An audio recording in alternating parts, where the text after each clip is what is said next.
Morning to all my dear students. आज हम आप सभी लोगों को स्ट्रक्चर ऑफ ह्यूमन हार्ट के बारे में बताने जा रहे हैं। जैसा कि आप लोगों ने पढ़ा है कि ह्यूमन हार्ट जो होता है 4 चैम्बर्ड होता है, 2 आलिंद और 2 नीलय। It means 2 auricles and 2 ventricles. तो फर्स्ट ऑफ ऑल ऑरिकल्स जो होते हैं उसमें राइट ऑरिकल जो है उसमें क्या होता है, सुपीरियर वेना कावा और इंफीरियर वेना कावा के थ्रू इम्प्योर ब्लड क्या होता है, आता है। उसको जनरेट करता है एसए नोड।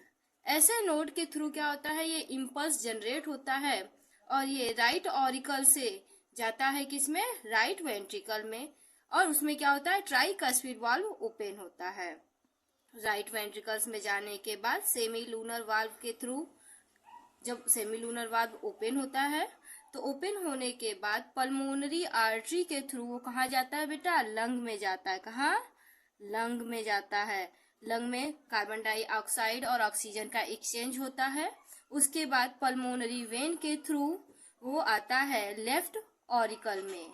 लेफ्ट ऑरिकल में आने के बाद वो कहाँ जाता है, लेफ्ट वेंट्रिकल में।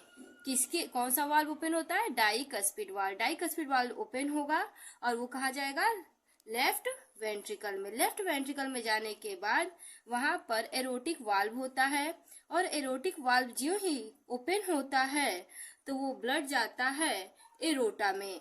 और एरोटा में क्या होता है, एरोटा के थ्रू पूरे बॉडी में क्या होता है, ब्लड को पंप कर दिया जाता है। बॉडी में ब्लड को पंप करने के बाद वो ऑर्गन्स में जाते हैं। ऑर्गन्स के बाद वो टिश्यू में, और टिश्यू के बाद सेल में। सेल में क्या होता है, कार्बन डाइऑक्साइड ब्लड में मिला दिया जाता है और ऑक्सीजन क्या होता है, उसमें से ले लिया जाता है। और उसके बाद फिर superior vena cava, inferior vena cava के थ्रू फिर कहाँ आएंगे, राइट ऑरिकल में। फिर सेम ये प्रोसेस चलता रहता है। जैसा कि आप सभी को external structure of human heart हम इसके पहले वीडियो में अपलोड कर चुके हैं। अब आप लोगों को internal structure of human heart के बारे में बताने जा रहे हैं। हमने बताया है कि ह्यूमन हार्ट में 4 चैम्बर होते हैं, 2 एट्रियम, 2 वेंट्रिकल।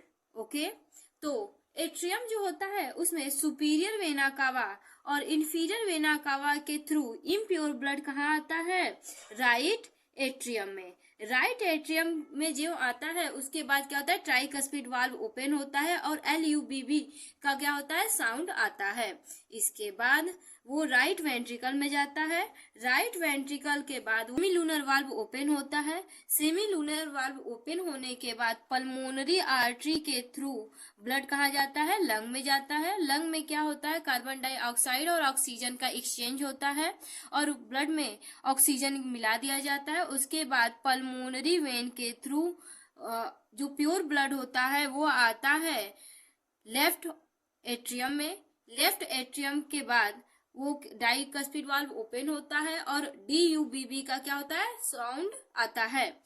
उसके बाद वो लेफ्ट वेंट्रिकल में जाता है। लेफ्ट वेंट्रिकल में एरोटिक वाल्व ओपन होता है। एरोटिक वाल्व ओपन होने के बाद वो क्या, एरोटा के थ्रू पूरे बॉडी में क्या कर दिया जाता है, पंप कर दिया जाता है। बाद जो प्योर ब्लड होता है वो ऑर्गन में जाता है,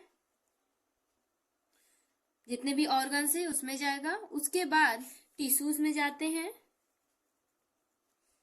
टिश्यूज के बाद वो जो प्योर ब्लड है वो सेल्स में जाते हैं और सेल्स में जाने के बाद क्या होता है, कार्बन डाइऑक्साइड यानी CO2 और O2 एक्सचेंज होता है, जिसमें कि प्योर ब्लड में CO2 क्या किया जाता है, मिला दिया जाता है। और O2 सेल्स की रिक्वायरमेंट होती है एनर्जी बनाने के लिए, जो ATP होता है उसके फॉर्मेशन के लिए, तो वो क्या होता है, एब्जॉर्ब कर लिया जाता है।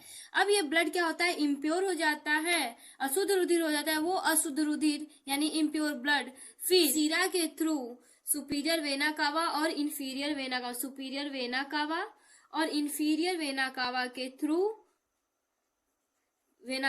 थ्रू क्या किया जाता है, राइट एट्रियम में लाया जाता है। और ये प्रोसेस लगातार चलते रहता है। Okay, thank you.